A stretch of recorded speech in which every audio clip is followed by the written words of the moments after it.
Hello and welcome to Future Commerce, the podcast exploring the intersection of culture and commerce. I'm Philip. And I'm Brian, and today we have Bobby Huang, the Chief Commercial Officer at James Baroud. Very excited to have you on the podcast. Bobby, I cannot wait to get into this conversation. Likewise. Now, you two are fast friends. Bobby, we only just met moments ago, but it sounds like the two of you have a penchant for dining of the finer sort at Future Commerce salons. But Bobby, for those, including me, who don't know you, give us a little bit of the CV. Catch us up on who you are and what you do in the world of commerce. Yeah. So I currently work for a Portuguese based rooftop tent company called James Baroud. For folks who don't know what rooftop tent refers to, they're the tents that you see mounted on top of vehicles when you're driving around. So a lot of them in the US look like a big black box or a big square bag covering some object on top of a car. And that's essentially most time those are rooftop tents. I work for this company. They're based out of Porto. They've been making tents since 1958. And I recently transitioned from my role as leading retail strategy at REI to this rooftop tent company. I was at REI for 2.5 years, working primarily in strategic roles.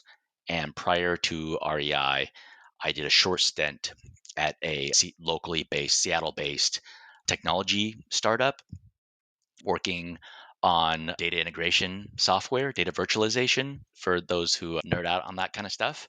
And then prior to that, I was at T Mobile for almost 15 years. So I often Oh, say wow. the bulk of my professional career has been at T Mobile. Yeah, that's my CV history. Nice. We're super excited to chat with you about this transition. Talk to us a little bit about the job change. You joined James Baroud recently, and you're coming from the storied retailer REI. What's the opportunity for you at a brand like James Baroud, and the opportunity for rooftop tents in the coming year? Yeah, it's a really good question. And I ask myself that question almost on a daily basis. So I would say, without diving deep and going down the rabbit hole of rooftop tent history, James Baroud was one of the first rooftop tent makers. And it's a fairly interesting story how they got into it and why is this rooftop tent business even a thing. And I didn't learn anything about rooftop tents until I was contacted by them and then began my research into this industry. And it's very interesting and very fascinating. And I think there's a lot of parallels to how to manage and run that business from what I learned in my 2.5 years at REI. So some of the experience is very transferable. And also, James Brood's a much smaller company, and I have, how do I say this? I guess more leeway and control over and being able to move a little Mm. faster on decisions. So I think all of those things made it very interesting. And then also just to see all of the strategic framework that one learns in corporate America. Does any of this knowledge experience have value when it comes to the frameworks that get applied to new businesses starting from scratch? And so Mm. strategy is oftentimes theoretical, can be subjective sometimes, and often not strictly tied with execution, right? As many folks in the corporate world would know. And I've spent the bulk of my career in strategic roles, whether they're at corporate strategy at T-Mobile or at REI. And so this is an opportunity to take all that learning and say, can we do something with this in an execution smaller company project? In a different way, you might even say that sometimes we see folks from capital allocation take the leap into the execution of building a brand of their own or building a technology or a solution of their own. It's very much, it sounds like it's the same impetus as taking this knowledge and this experience you have and guiding bigger ships and saying, let's get tactical and do it on our own. Is that a fair characterization? Absolutely. And I can give a very simple example of a super high level framework and strategy that we tried to deploy at REI, which is when you evaluate yourself against your competition, the first thing you do is you identify the things that said that your competitors can't copy, and then you ask yourself if you Mm. can lean into it and do that really well. An example at REI would be things like membership, the history of that company, super loyal customers, a large physical store fleet presence, experiential retail, right? Those are things that would be hard for certain companies to just copy immediately overnight. And and then you have to prioritize and say, all right, if we want to really widen the moat at REI, what's our plan for leaning into those things that competitors can't copy? Same thing with James Baroud, right? So identifying like what is unique about this company that all of these new entrants who have popped up mid-pandemic as people try to get out, making rooftop tents, like the product in concept is easy to copy. Anybody can make a box, throw a mattress in it, and throw and mount it on top of a car. What is unique about this brand's history, the type of materials, the product it produces that you can lean into, whether it's through marketing or messaging, that helps you widen your moat against your competitors. So, framework wise, a lot of parallels. That's just one example. That's interesting. Yeah. Are you looking at some of the challenges you faced at REI as similar challenges of even a much smaller, more specific brands like James Brood? They have different challenges. REI's challenges, both, I think long term, REI's challenges are minimal. Short term, REI, like a lot of other retailers, has been impacted by the bullwhip effect coming out of the pandemic, which is a lot of retailers Mm. saw really high demand, right? Carried a lot of inventory. And then in a span of about a year and a half, demand was not as aggressive as it was in the past. All these retailers, not just REI, deployed a variety of strategies to try to offload some of their inventory. And those strategies have consequences because they're non traditional. James Baroud does not have that same problem.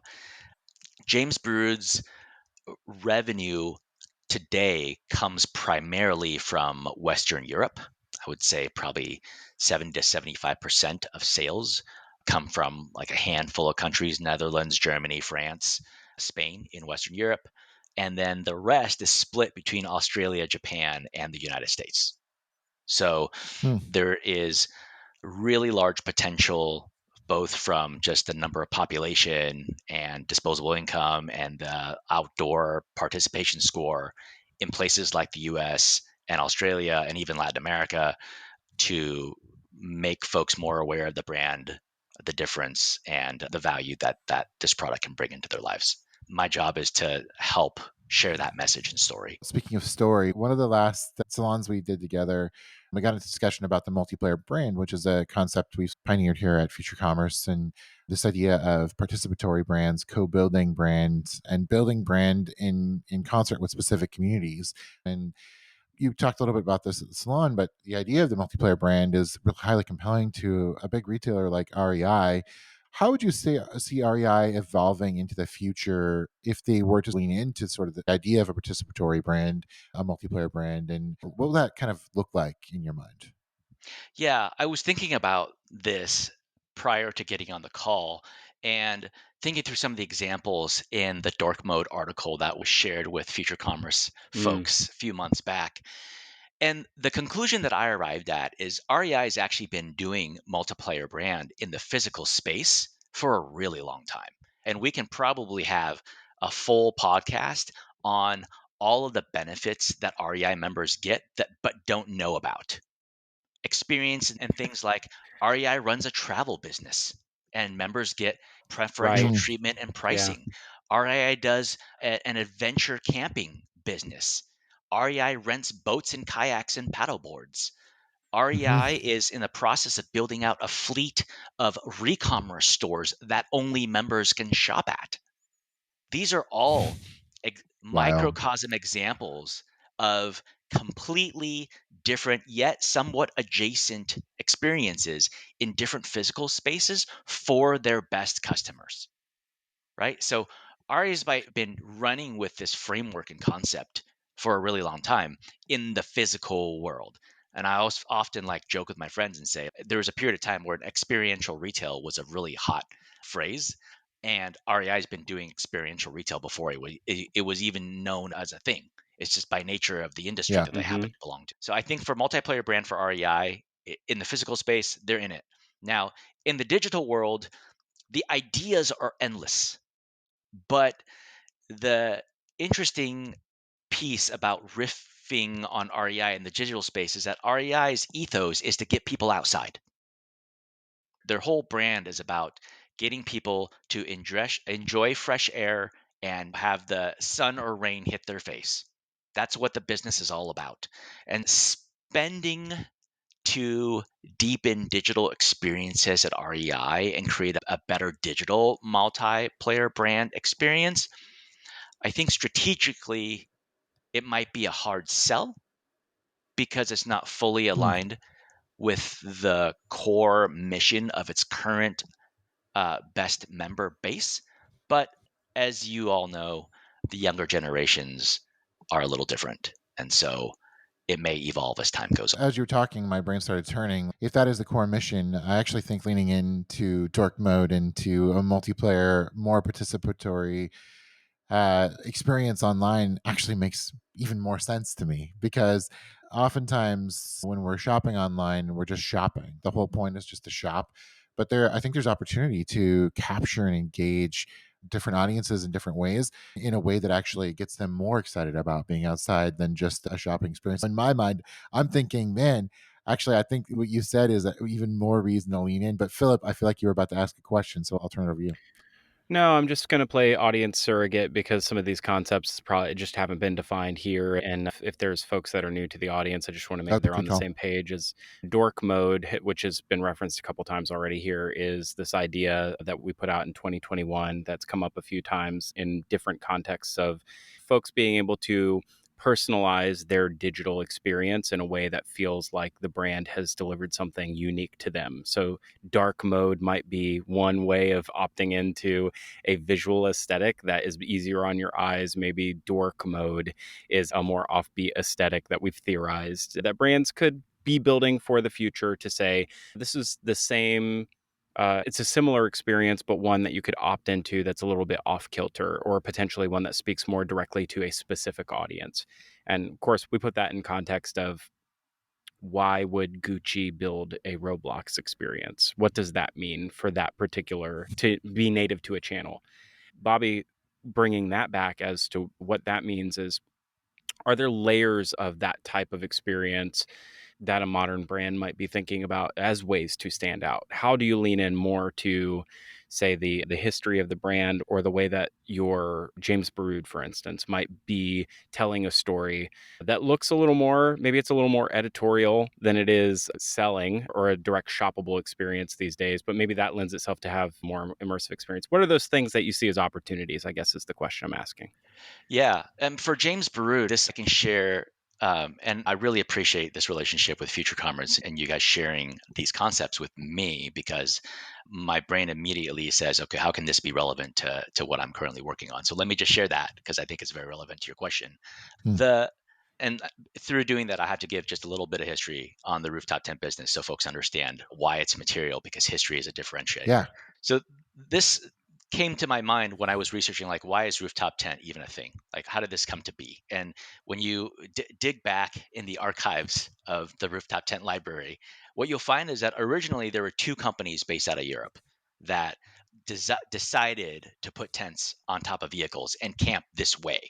And the reason for that was because both these companies at one point, James Brood being one of them, Auto Home is the other one based out of Italy, used to make tents, just regular ground tents like REI makes.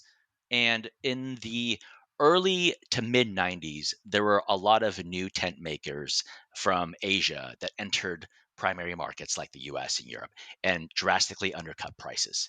And it made their margins compress, and they had to pivot their business to doing something different.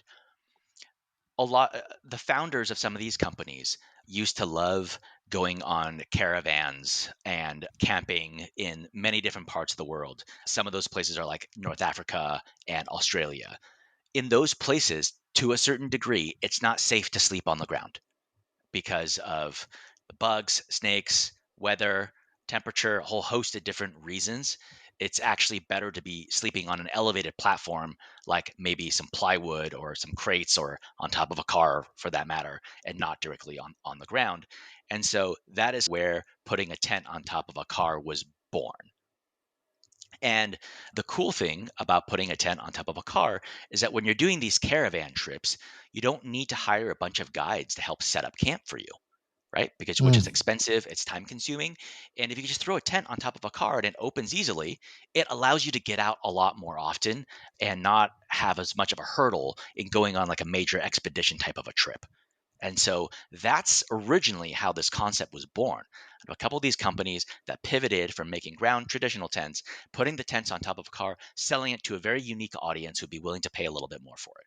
And so tying that back to telling the story of this company, that is one component of the story, is how this idea came to be and how long they've been doing this thing for, and all the different evolutionary stages of how the original hand crank tent evolved to what it is today with gas struts and pistons, self-opening and all that.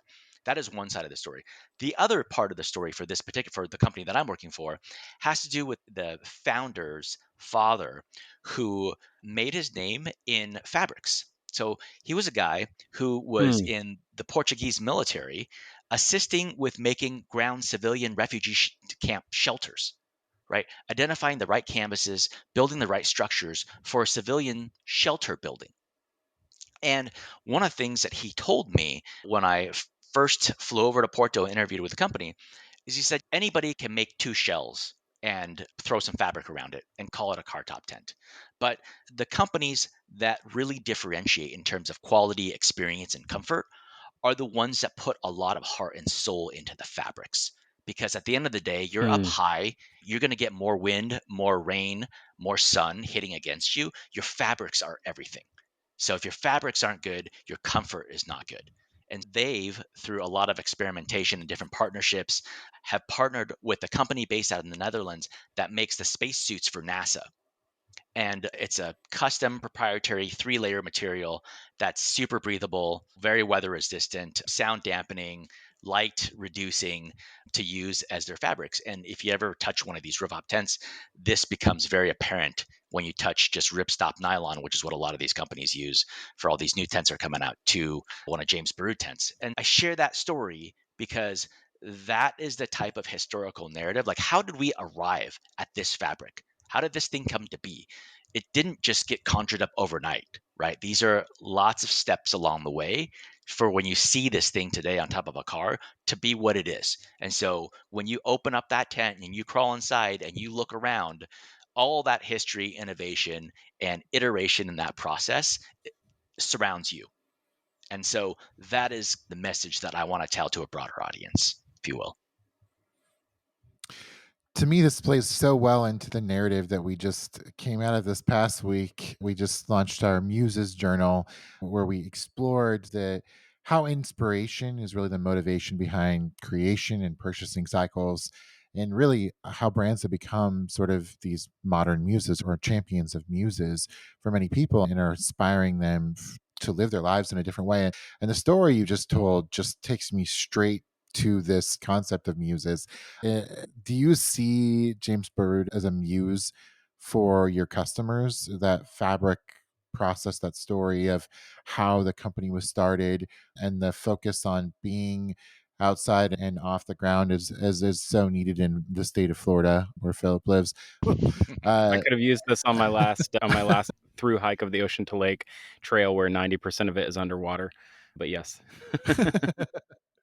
yeah, the concept of being a muse. Have you explored that idea much as a brand? Yeah, I think a lot of our competitors do a really good job of creating content that is very inspirational for the traditional core US overland industry. That's a mouthful.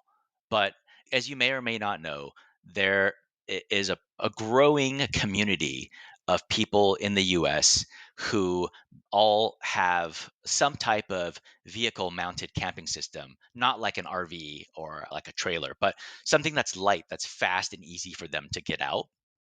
And they group up and they do these campouts where they go to remote places and they kind of circle their vehicles, light a big fire in the middle, and just go hang out in the woods for a few days.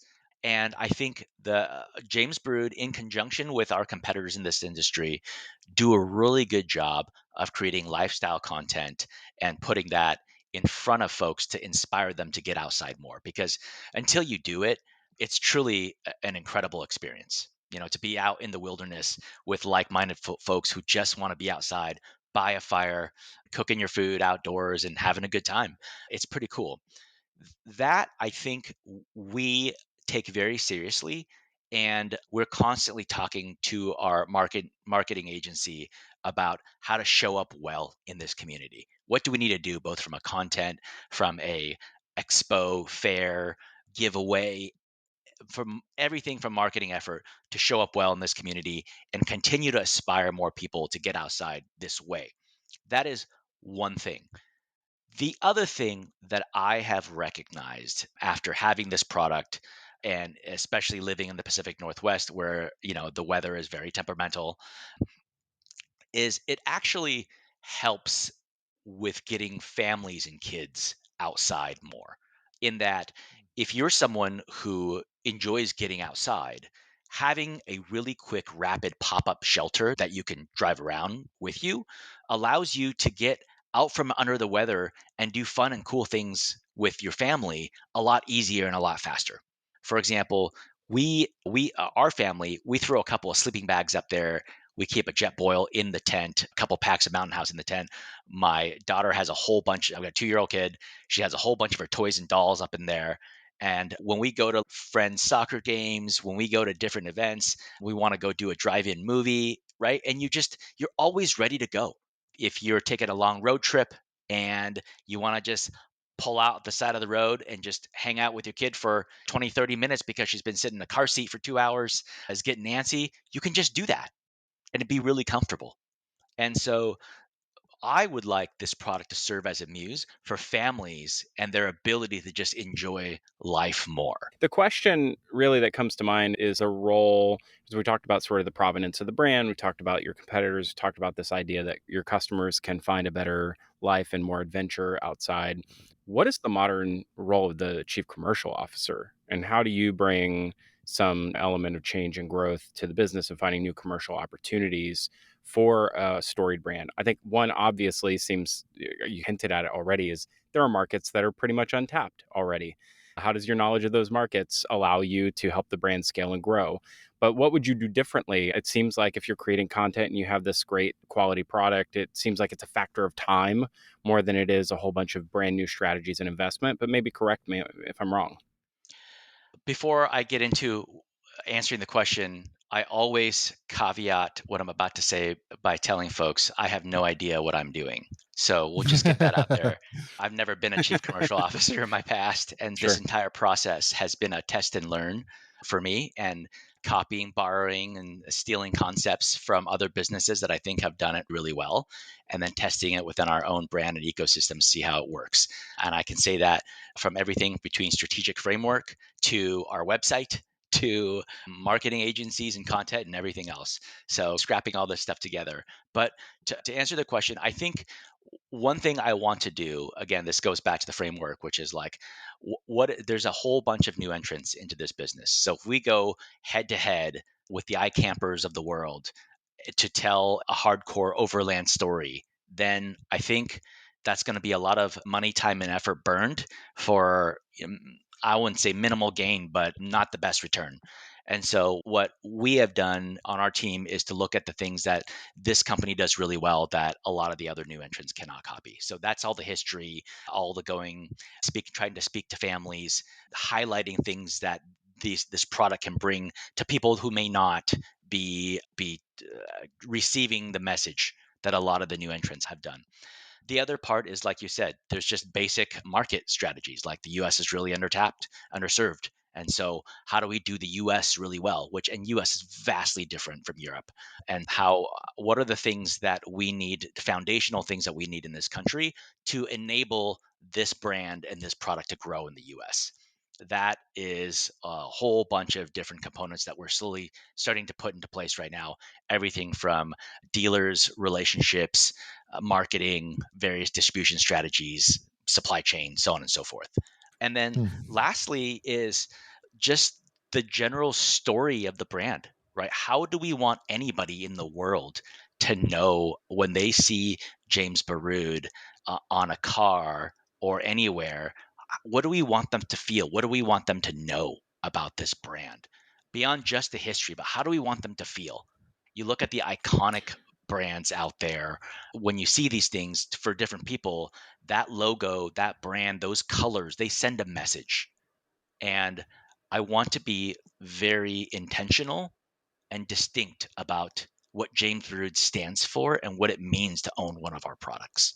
So that is something that we are slowly working on as well to both formulate and execute in 2024. One of the things about what you're saying is super exciting to me, and this kind of comes from looking at the James Brood product in the market. Is you have an incredibly powerful resale market. That buying a James Brood tent is it's hard to get a hold of. Like because of the quality of the product, they last forever, and they're really like they're well loved by the people that own them. And so, you've been talking about your strategy in the U.S. and the feeling and the story that you want to that's already there for those that do own the tent, and what you want to inspire them towards, and that what type of muse you want to be.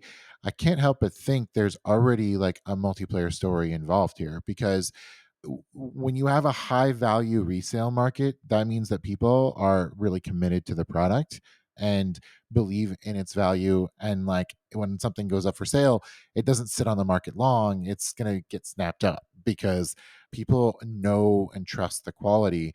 It feels to me like there's opportunity to engage your existing customers that are here in the US and part of that strategy. Is that something that is on your map for the next couple years? It absolutely is. It's a primary thing we're going to talk about in 2024 is how we're going to make existing James Brew tent owners' lives better. And the Mm. commercial aspect of that strategy is through a whole new line of accessories that we're going to launch. One of the things that we've done in the last couple of years is collected a lot of feedback from our customers, primarily US customers. Americans are exceptional at being critical of expensive things that they buy. We've gathered a lot of their recommendations and we're prioritizing them based off some research and feedback. And we're going to start producing things that they're asking for. Everything from wider ladder to make it easier to get up and down, doggy steps on the ladder to make it so their dog can climb up on top of their car and get in their rooftop tent, a platform above your feet that you can go put like a toddler or a baby so they don't have to sleep in between parents. A Yeah. whole host of different things to allow people to enjoy life outside better. And so we look to launch something unique and different primarily to our existing customers via an e-commerce strategy about every couple of months in 2024. That's the plan. So I'm not going to spill the beans on everything that we're going to launch, but that's a flavor from a commercial strategy wise on how we're going to speak to our best customers. This is where I plug Future Commerce Plus and say, if you spill the beans to us, maybe we'll spill the beans on our private feed. No, I think what's really interesting is incumbent on any brand of this nature where you have a large sort of core product that is, I would say, a highly considered product, very durable.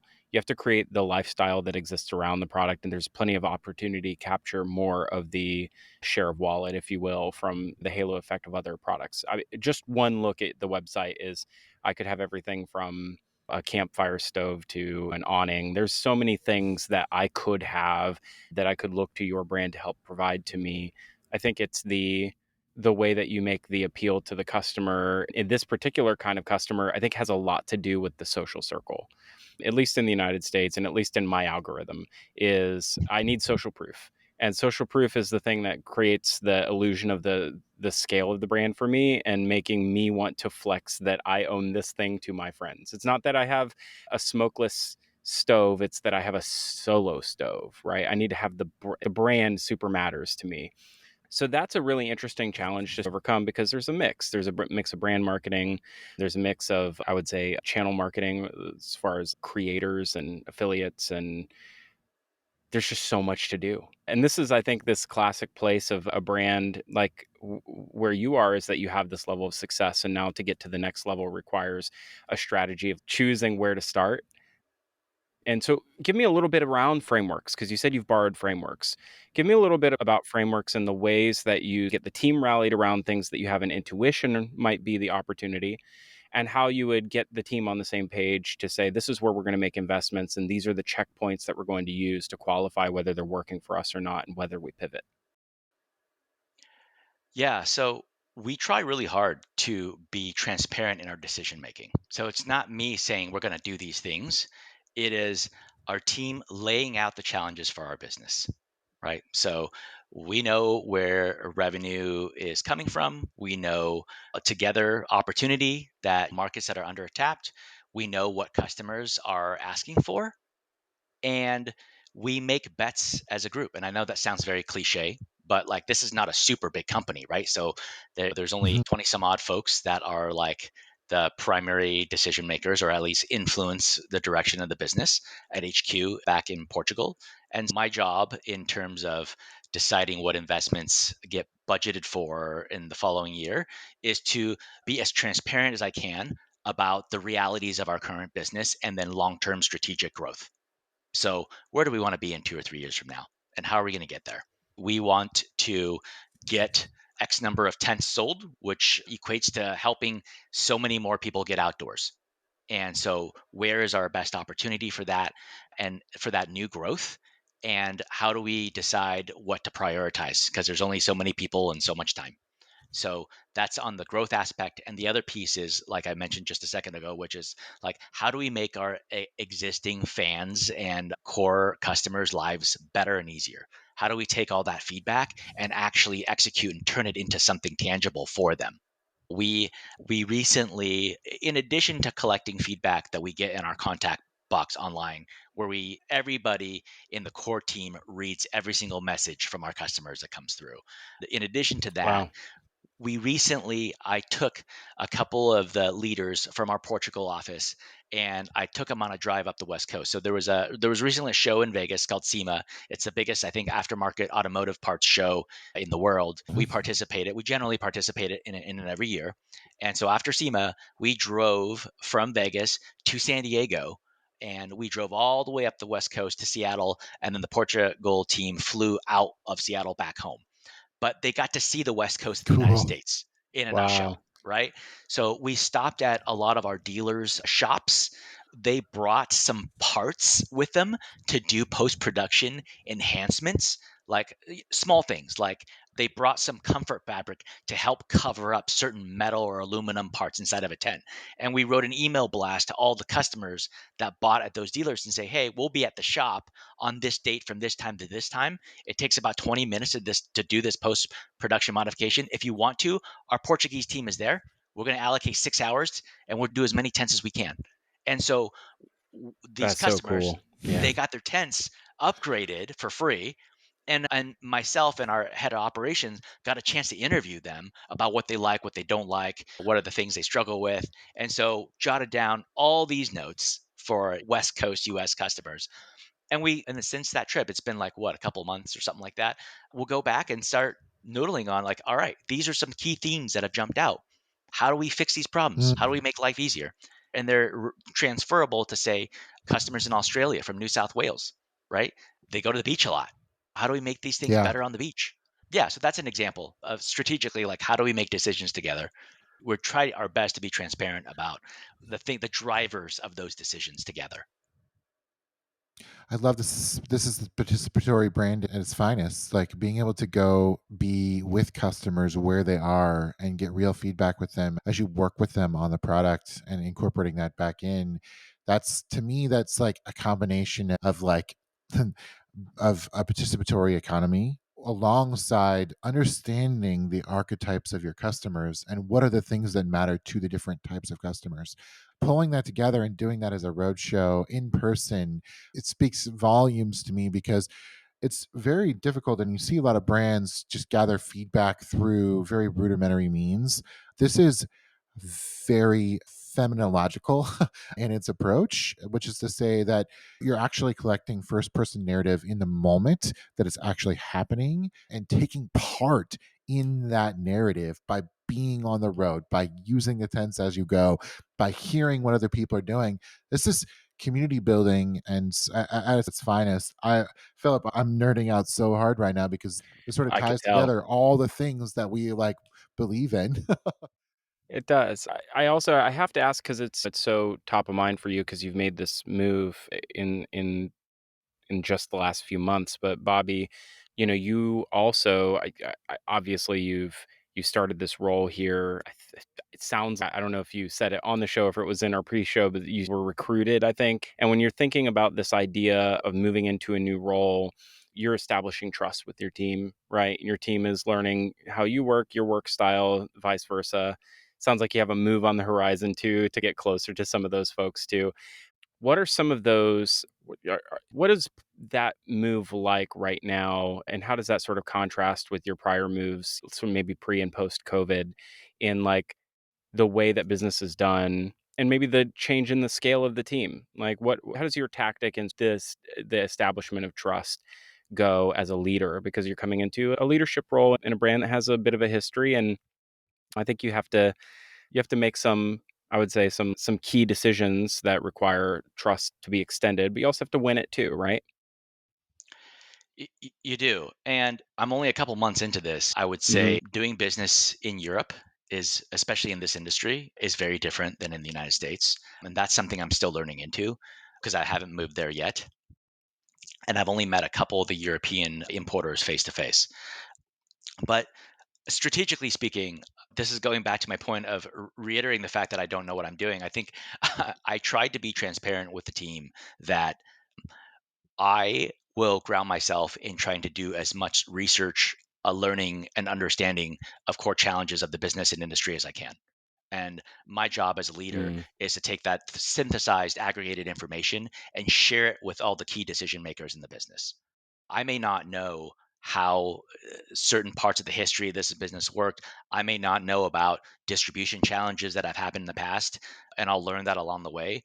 But what I can bring is a framework for learning about, like, where is this industry at right now? What is the market share? What are customers saying about it? How do you go about gathering that information? What are some of the parallels that you can take from, say, the US or other markets and replicate them in back in Europe? And how do we work together to carve a path to growing the business, right? What are aligning everybody on our goals? So we want to get from A to B. This is where our business is at in all these different places around the world. And so in terms of building trust and getting folks unified around a strategy, I wouldn't say it's like a strategy, it's our strategy, right? It's something that we learn into together as a team. And I know it sounds cliche, but I think it's easier to do in a smaller business than it is in a huge corporation. So, not using like family thinking as an example, but when you have a smaller group of stakeholders, it's easier for us to share information, to explain things, and get folks wrapped around different learnings. And so that's I spend a bulk of my time trying to surface information, get folks aligned and saying, hey, here are the challenges in this market. This is what we believe the opportunity can be. How do we march together to make this happen? So in the US, I can speak to a higher level of detail in terms of the partnerships we need to strike, the things that our marketing agencies need to do, the type of content that needs to be produced, the customers that we need to speak to, the information that we need to gather to inform product changes and marketing direction, and sharing that with our HQ crew and making sure everybody understands why we're doing what we're doing. So cool. I'm very excited for your future here in the US and what you're leading the charge on here. And I'm looking forward to seeing some James Baroods on the road. Looking at 2024, 25, what are the things that, you're most concerned or most excited about, and how do you believe that commerce is going to evolve for you? The things that I'm most excited about, I'll give a teaser into something that we want to kick off and do. Today, our website does not do DTC sales for a couple of reasons. One of the side reasons that everybody can understand is these things are really big and heavy, and shipping can be really expensive. So some of the components of affordability is you go through a dealer network where you ship them like 10 via ground freight. and then you can spread the lower cost of shipping to individual tents and keep the price of tents more affordable for everyone, right? So it makes it hard to do a DTC business, these because they're big and they're heavy. But in an effort to build trust and do cool, interesting things in 2024, we are going to put some hidden gems on our website and do some limited edition artistic colored tents for folks who can find it on the site. And there'll be some hidden portals to be able to buy some really Love cool that. artist design tents next year. So that is in the works. And I am super excited Nice. about that one tiny little thing. It's not going to be like major revenue driver or So anything, cool. but we just want to share our internal artistic thoughts of what these tents stand for, what they mean, and who we want to the artists that we want to support. And so we're in the process of finalizing some collaborations where we're going to drop some hidden things on the site and hope that people can find them. They're going to be done in really small batches. I'm thinking no more than maybe 4 to 6 per collection. And we'll do DTC and Uh, try to absorb as much as the freight cost so the end consumer doesn't feel it as we can. That's one thing. Brian, that Bronco of mine is waiting for a little hat. I got to put a little oh, I hat on think my it is. Bronco, I I think think. you're going to be having to. You're going to do a little bit of what is it? Website digging, Yeah, the diving. artist collaboration. You had me at artist collaboration. I'm all too happy to do Muses. it. Let's go. Sheet by clicking the HTML button and looking at where the script is. All right, you're just gonna have to move that mouse around until something happens. Philip Wood, though. Philip I Wood, made though. I made a living. I made a living as doing some pen testing a little at one part of my career. So challenge accepted. Now I'll leave some for some other folks too. I love to hear it. I love to hear from leaders like you about the present and future of commerce and brand. Love the way you're thinking. I think it's sorely needed in this industry, and it's been such a pleasure to have you on the show. Thank you so much, Bobby. Yeah, Yeah, thank you, thank Bobby. you all. Appreciate it. Good to be here.